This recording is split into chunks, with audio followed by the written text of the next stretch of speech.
Making pizza at home makes me feel like such a little kid again. I absolutely love it. It's so fun. And today I'm gonna do a spin on the traditional pizza by using pita bread instead of pizza dough. So that way you don't have to worry about getting all messy trying to roll out and stretch pizza dough. I'm gonna be using pita and then topping it with some fun Greek ingredients. It's really, really simple and clean and just so, so delicious. It takes no time at all. And let's get started because I'm hungry. So it all starts with our pita. I have two types of pitas here. I have the traditional pita.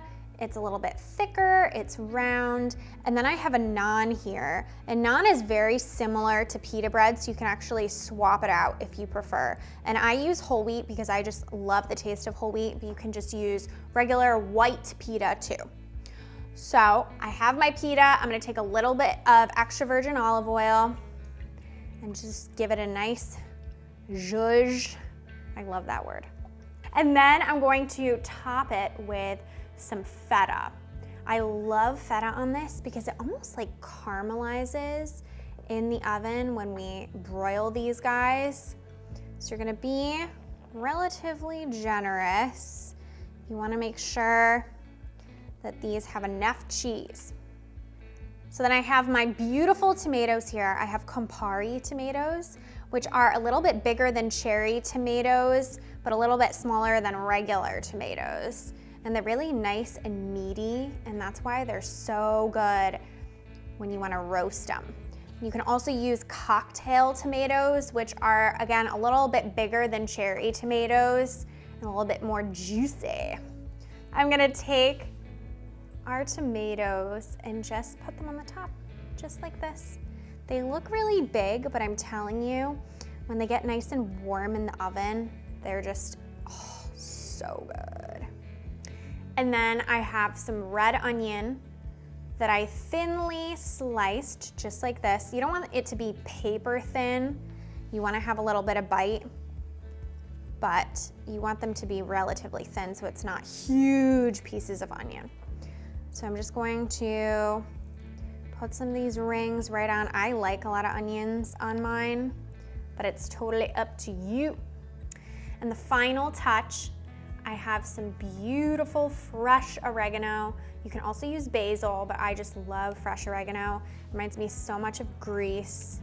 And you just want to add a few pinches of oregano.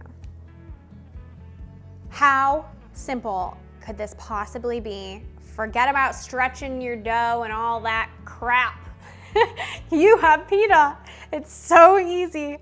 So it's time to broil them so they get nice and crispy and the tomatoes roast. So all you're gonna do is you're gonna throw these in the oven for about 4 to 7 minutes.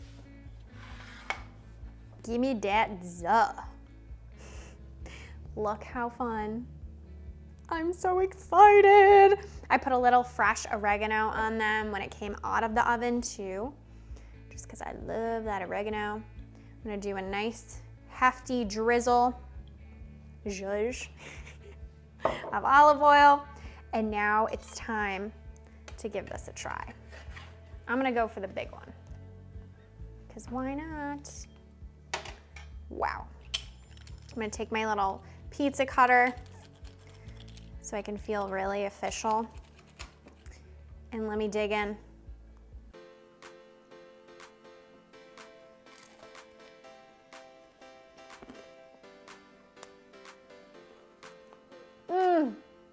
I need a napkin. This is the sign of amazingness. Wow. The feta is a little bit of caramelized. The onion gives it a nice crunch. The tomatoes have softened so much that it creates almost a sauce. The pita is crispy. Check this out on tastilygrace.com. You won't regret it. Who has a bigger smile? Oh. Casually just waiting for my pitas.